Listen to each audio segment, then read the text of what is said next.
Olá, meus amigos, bem-vindos a mais um programa da nossa série Mundo em Debate. Meu nome é Marcelo Corrêa e estamos aqui pelo Singular Ângulo para um tema que com certeza é um tema de grande visibilidade aí para os vestibulares, né? A Copa do Mundo.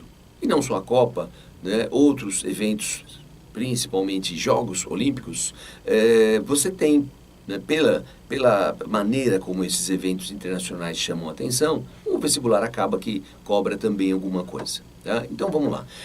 Antes de lembrar dessa, que não foi tão boa como nós esperávamos para nós, né, Brasil. Bom, podemos lembrar de 36, que Hitler fez a abertura dos Jogos, né, quando Hitler montou um verdadeiro teatro para mostrar para o mundo o quanto a Alemanha era liberal, o quanto o país estava aberto a todos, né? E nada disso estava acontecendo, é claro. Podemos lembrar de 68 no México, quando dois corredores americanos, dois atletas americanos, no momento da medalha, eles fizeram a simbologia, eles fizeram o cumprimento dos panteras negras, né, que é o punho cerrado e a mão para cima. Atletas que foram, inclusive, severamente punidos, né? Porque o COI, Comitê Olímpico Internacional, não permite que o evento possa ser palco de manifestações políticas, ideológicas e tudo mais. Podemos lembrar também de 80. 80 foi em Moscou. Em plena Guerra Fria, os americanos boicotaram. Eles boicotaram por quê? Porque no ano anterior, 79, a União Soviética havia invadido o Afeganistão. Então, em protesto, né, os americanos boicotaram. E aí, 80, né? Aí em 84, em Moscou, não, perdão, 80 em Moscou, os americanos boicotaram. Em 84, Los Angeles. E aí, a União Soviética boicotou. Então, são sempre eventos carregados aí de questões de rivalidade diplomática, o que certamente daria para elaborar boas questões, né? É evidente. Também daria para pensar naquelas questões mais simples, como já foi cobrado também. Usar simplesmente a temática dos jogos, a localidade dos jogos, para fazer uma questão básica sobre fuso horário. Tá? Mas isso a gente consegue dar conta com uma certa facilidade, né? Já os temas geopolíticos complicam um pouco mais. Bom, vamos pensar agora, né, nessa Copa 2018, Rússia. Bom, primeiro, a própria abertura, toda a maneira como a Rússia buscou mostrar para o mundo o quanto ela vinha se preparando. Né? Já mostrando a grandeza, inclusive fazendo referência até mesmo à competência espacial da Rússia. Parece uma coisa que não tem nada a ver, né? Estamos falando em Copa do Mundo, futebol, e aí você tem todo o logotipo, todo tipo de cartaz, de arte, né, visual, mostrando o poderio do país no espaço. Armamento, essa pegada, né? A Rússia sempre gostou de mostrar isso desde os tempos soviéticos, né? Bom, mas vamos lá, vamos pensar no começo do ano. No começo do ano, pela União Europeia, né, circulava uma possibilidade de um boicote geral de países europeus. Por quê? Porque recentemente a Rússia ocupou territórios de países vizinhos, como Geórgia, Ucrânia, né, que é o caso mais evidente, que é da Crimeia. A Rússia ameaça incorporar outras porções da própria Ucrânia. E também a questão que envolve a Síria. A Europa apoia os rebeldes que buscam derrubar o presidente Bashar al-Assad, né? E ele não cai, pois tem o apoio russo. Né? Bom, então se temos um posicionamento de rivalidade nessas questões geopolíticas, não podemos simplesmente dar um pause ali e vamos jogar bola. Né?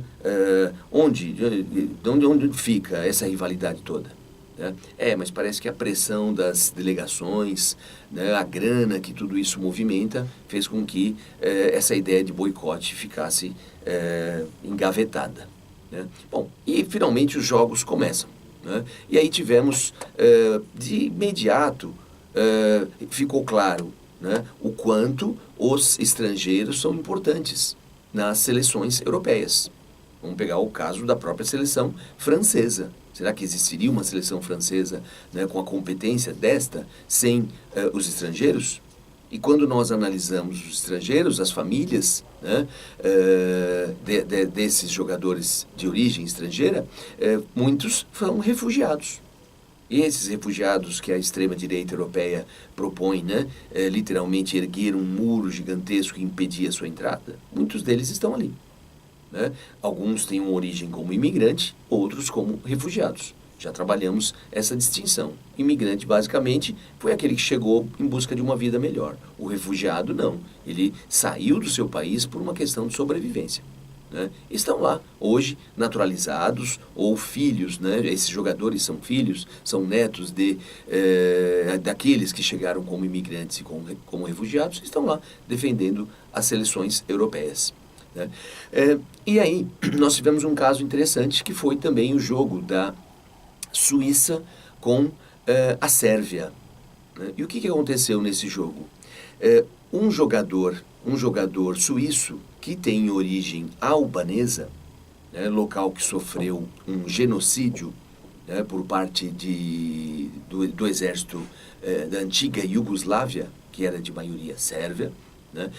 Esse jogador, no momento da comemoração, ele fez uma águia com as mãos, né? Ele fez uma águia bicéfala, né? E não um pedido de paz nos estádios, como chegaram a falar.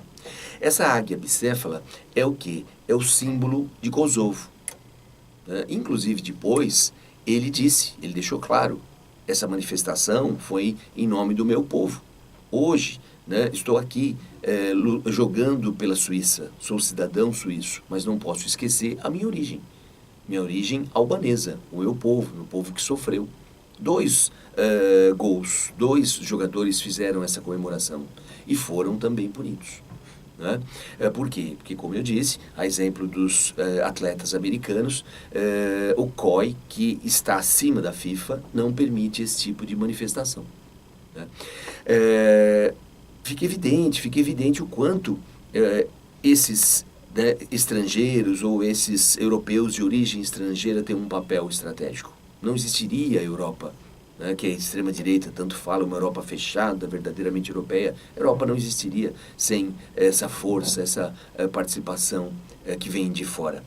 Né? E mesmo terminada a Copa, né, embora estou deixando passar aqui um fato importante, o próprio presidente russo colocando medalha de ouro em atletas franceses, jogadores franceses. Também um evento curioso. Né? Oposição declarada na Síria, mas vem aqui, deixa eu colocar uma medalha em você. Né? Bom, então agora, terminada a Copa, parece que a coisa continua. Né? O que nós vimos? Nós vimos um atleta da seleção da Alemanha, né, que tem origem turca.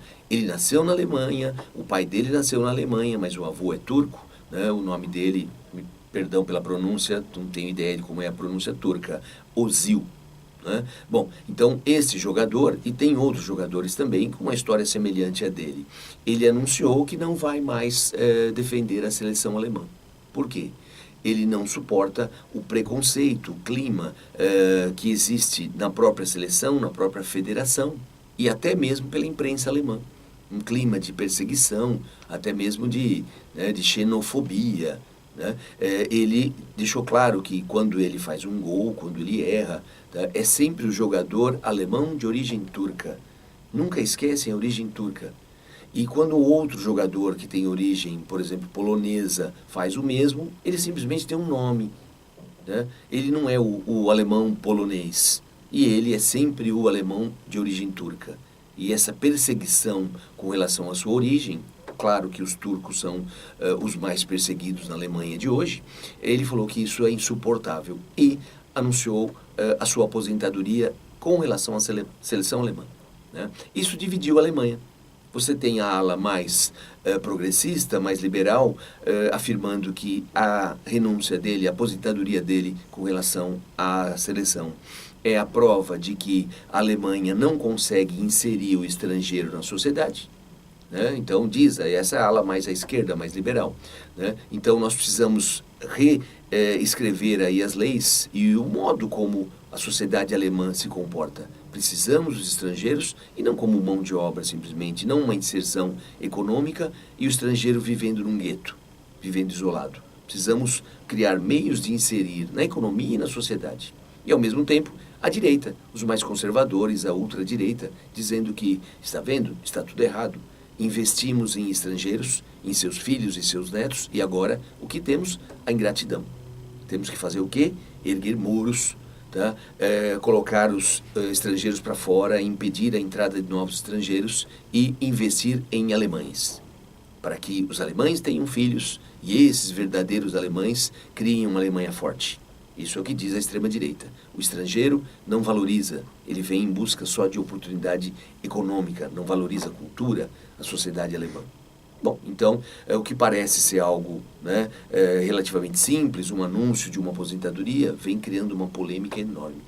E vamos acompanhar, que com certeza vai ter muita coisa ainda ao longo desse ano. Ok? Então é isso, até uma outra oportunidade. Tchau, tchau.